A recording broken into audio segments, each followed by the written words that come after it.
And welcome back, everybody. This is day 100 of our daily Bible reading. So 100 days, good for you. And of course, if you're just starting, this is day 1, and it's a great place to start. So we're going to be doing 1 Samuel chapters 9 through 12. All right, so Saul anointed king, chapter 9. There was a prominent man of Benjamin named Kish, son of Abiel, son of Zeror, son of Bechorat, son of Aphiah, son of a Benjaminite. He had a son named Saul, an impressive young man. There was no one more impressive among the Israelites than he. He stood a head taller than anyone else. One day the donkeys of Saul's father Kish wandered off. Kish said to his son Saul, "Take one of the servants with you and go look for the donkeys." Saul and his servant went through the hill country of Ephraim and then through the region of Shalisha, but they didn't find them. They went through the region of Shaalim, nothing. Then they went through the Benjaminite region, but still didn't find them. When they came to the land of Suf, Saul said to the servant who was with him, "Come on, let's go back, or my father will stop worrying about the donkeys and start worrying about us." "Look," the servant said, "there's a man of God in this city who is highly respected. Everything he says is sure to come true. Let's go there now. Maybe he'll tell us which way we should go." "Suppose we do go," Saul said to his servant.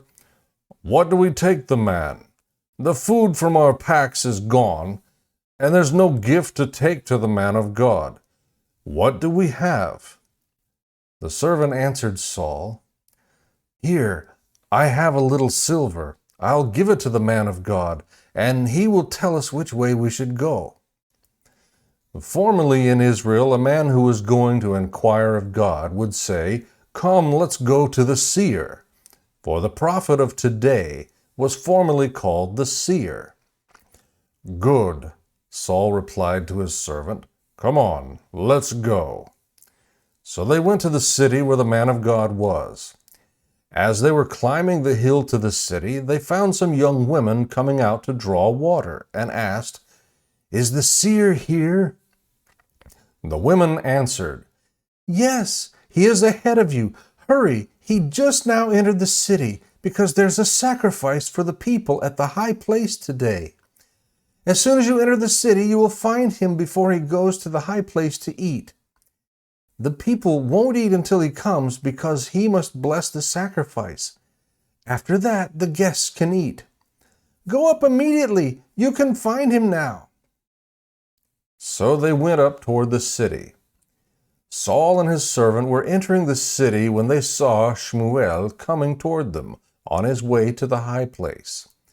Now the day before Saul's arrival, the Lord had informed Shmuel, "At this time tomorrow I will send you a man from the land of Benjamin. Anoint him ruler over my people Israel. He will save them from the Philistines, because I have seen the affliction of my people, for their cry has come to me." When Shmuel saw Saul, the Lord told him, "Here is the man I told you about. He will govern my people." Saul approached Shmuel in the city gate and asked, "Would you please tell me where the seer's house is?" "I am the seer," Shmuel answered. "Go up ahead of me to the high place and eat with me today. When I send you off in the morning, I'll tell you everything that's in your heart. As for the donkeys that wandered away from you 3 days ago, don't worry about them, because they've been found. And who does all Israel desire but you and all your father's family?"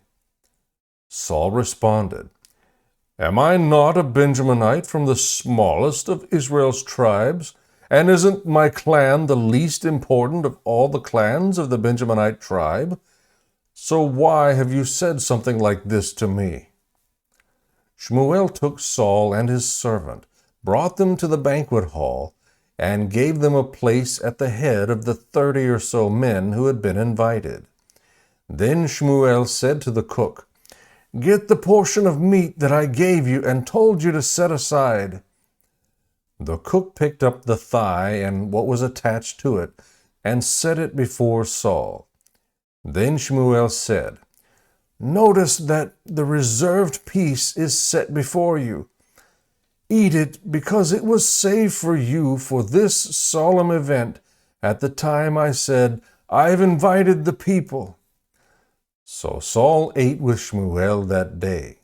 Afterward, they went down from the high place to the city, and Shmuel spoke with Saul on the roof. They got up early, and just before dawn, Shmuel called to Saul on the roof, "Get up, and I'll send you on your way." Saul got up, and both he and Shmuel went outside. As they were going down to the edge of the city, Shmuel said to Saul, "Tell the servant to go on ahead of us, but you stay for a while, and I'll reveal the word of God to you." So the servant went on. Chapter 10. Shmuel took the flask of oil, poured it on Saul's head, kissed him, and said, "Hasn't the Lord anointed you ruler over his inheritance? Today, when you leave me, you'll find 2 men at Rachel's grave at Selsah in the territory of Benjamin. They will say to you, 'The donkeys you went looking for have been found, and now your father has stopped being concerned about the donkeys and is worried about you, asking, "What should I do about my son?" You will proceed from there until you come to the oak of Tabor. 3 men going up to God at Bethel will meet you there, one bringing 3 goats, one bringing 3 loaves of bread, and one bringing a clay jar of wine. They will ask you how you are and give you 2 loaves of bread, which you will accept from them. After that, you will come to Gibeah of God, where there are Philistine garrisons. When you arrive at the city, you will meet a group of prophets coming down from the high place, prophesying. They will be preceded by harps, tambourines, flutes, and lyres. The Spirit of the Lord will come powerfully on you. You will prophesy with them, and you will be transformed. When these signs have happened to you, do whatever your circumstances require, because God is with you. Afterward, go ahead of me to Gilgal. I will come to you to offer burnt offerings and to sacrifice fellowship offerings. Wait 7 days until I come to you and show you what to do." When Saul turned to leave Shmuel, God changed his heart, and all the signs came about that day. When Saul and his servant arrived at Gibeah, a group of prophets met him. Then the Spirit of God came powerfully on him, and he prophesied along with them. Everyone who knew him previously and saw him prophesy with the prophets asked each other, "What has happened to the son of Kish? Is Saul also among the prophets?"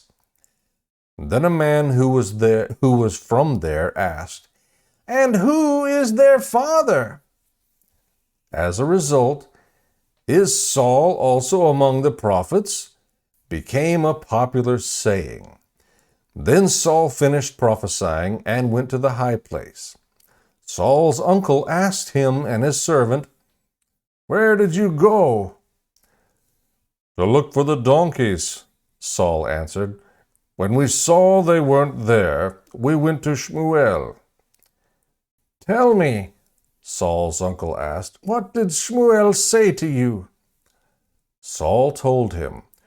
He assured us the donkeys had been found. However, Saul did not tell him what Shmuel had said about the matter of kingship. Saul received as king. Shmuel summoned the people to the Lord at Mitzpah and said to the Israelites, "This is what the Lord, the God of Israel, says. I brought Israel out of Egypt, and I rescued you from the power of the Egyptians and all the kingdoms that were oppressing you. But today you have rejected your God, who saves you from all your troubles and afflictions. You said to him, 'You must set a king over us.' Now therefore present yourselves before the Lord by your tribes and clans." Shmuel had all the tribes of Israel come forward, and the tribe of Benjamin was selected. Then he had the tribe of Benjamin come forward by its clans, and the Matrite clan was selected. Finally, Saul, son of Kish, was selected. But when they searched for him, they could not find him. They again inquired of the Lord, "Has the man come here yet?" The Lord replied, "There he is, hidden among the supplies." They ran and got him from there. When he stood among the people, he stood a head taller than anyone else. Shmuel said to all the people, "Do you see the one the Lord has chosen? There is no one like him among the entire population." And all the people shouted, "Long live the king!" Shmuel proclaimed to the people the rights of kingship. He wrote them on a scroll, which he placed in the presence of the Lord. Then Shmuel sent all the people home. Saul also went to his home in Gibeah, and brave men whose hearts God had touched went with him. But some wicked men said, "How can this guy save us?" They despised him and did not bring him a gift, but Saul said nothing. Saul's deliverance of Yabesh Gilead. Chapter 11. Nahash the Ammonite came up and laid siege to Yabesh Gilead. All the men of Yabesh said to him, "Make a treaty with us, and we will serve you." Nahash the Ammonite replied, "I'll make one with you on this condition, that I gouge out everyone's right eye and humiliate all Israel." "Don't do anything to us for 7 days," the elders of Yabesh said to him, "and let us send messengers throughout the territory of Israel. If no one saves us, we will surrender to you." When the messengers came to Gibeah, Saul's hometown, and told the terms to the people, all wept aloud. Just then Saul was coming in from the field behind his oxen. "What's the matter with the people? Why are they weeping?" Saul inquired, and they repeated to him the words of the men from Yabesh. When Saul heard these words, the Spirit of God suddenly came powerfully on him, and his anger burned furiously. He took a team of oxen, cut them in pieces, and sent them throughout the territory of Israel by messengers who said, "This is what will be done to the ox of anyone who doesn't march behind Saul and Shmuel." As a result, the terror of the Lord fell on the people, and they went out united. Saul counted them at Bezek. There were 300,000 Israelites and 30,000 men from Judah. He told the messengers who had come, "Tell this to the men of Yabesh Gilead. Deliverance will be yours tomorrow by the time the sun is hot." So the messengers told the men of Jabesh, and they rejoiced. Then the men of Jabesh said to Nahash, "Tomorrow we will come out, and you can do whatever you want to us." The next day Saul organized the troops into 3 divisions. During the morning watch, they invaded the Ammonite camp and slaughtered them until the heat of the day. There were survivors, but they were so scattered that no 2 of them were left together. Saul's confirmation as king. Afterward, the people said to Shmuel, "Who said that Saul could not reign over us? Give us those men so we can kill them." But Saul ordered, "No one will be executed this day, for today the Lord has provided deliverance in Israel." Then Shmuel said to the people, "Come, let's go to Gilgal, so we can renew the kingship there." So all the people went to Gilgal, and there in the Lord's presence they made Saul king. There they sacrificed fellowship offerings in the Lord's presence, and Saul and all the men of Israel rejoiced greatly. Shmuel's final public speech, chapter 12. Then Shmuel said to all Israel, "I have carefully listened to everything you said to me, and placed a king over you. Now you can see that the king is leading you. As for me, I'm old and gray, and my sons are here with you. I have led you from my youth until now. Here I am. Bring charges against me before the Lord and his anointed. Whose ox or donkey have I taken? Who have I wronged or mistreated? Who gave me a bribe to overlook something? I will return it to you." "You haven't wronged us, you haven't mistreated us, and you haven't taken anything from anyone," they responded. He said to them, "The Lord is a witness against you, and his anointed is a witness today that you haven't found anything in my hand." "He is a witness," they said. Then Shmuel said to the people, "The Lord who appointed Moses and Aaron and who brought your ancestors up from the land of Egypt is a witness. Now present yourselves so I may confront you before the Lord about all the righteous acts he has done for you and your ancestors. When Jacob went to Egypt, your ancestors cried out to the Lord, and he sent them Moses and Aaron, who led your ancestors out of Egypt and settled them in this place. But they forgot the Lord their God. So he handed them over to Sisera, commander of the army of Hatzor, to the Philistines, and to the king of Moab. These enemies fought against them. Then they cried out to the Lord and said, 'We have sinned, for we abandoned the Lord and worshipped the Baals and the Ashtoreths. Now rescue us from the power of our enemies, and we will serve you.' So the Lord sent Jerubbaal, Barak, Jephthah, and Shmuel. He rescued you from the power of the enemies around you, and you lived securely. But when you saw that Nahash, king of the Ammonites, was coming against you, you said to me, 'No, we must have a king reign over us, even though the Lord your God is your king.' Now here is the king you've chosen, the one you requested. Look, this is the king the Lord has placed over you. If you fear the Lord, worship and obey him, and if you don't rebel against the Lord's command, then both you and the king who reigns over you will follow the Lord your God.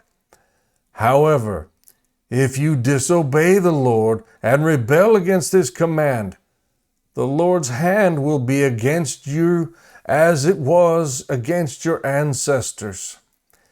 Now therefore present yourselves and see this great thing that the Lord will do before your eyes. Isn't the wheat harvest today? I will call on the Lord, and he will send thunder and rain, so that you will recognize what an immense evil you committed in the Lord's sight by requesting a king for yourselves. Well called on the Lord, and on that day the Lord sent thunder and rain. As a result, all the people greatly feared the Lord and Shmuel. They pleaded with Shmuel, "Pray to the Lord your God for your servants, so we won't die. For we have added to all our sins the evil of requesting a king for ourselves." Shmuel replied, "Don't be afraid.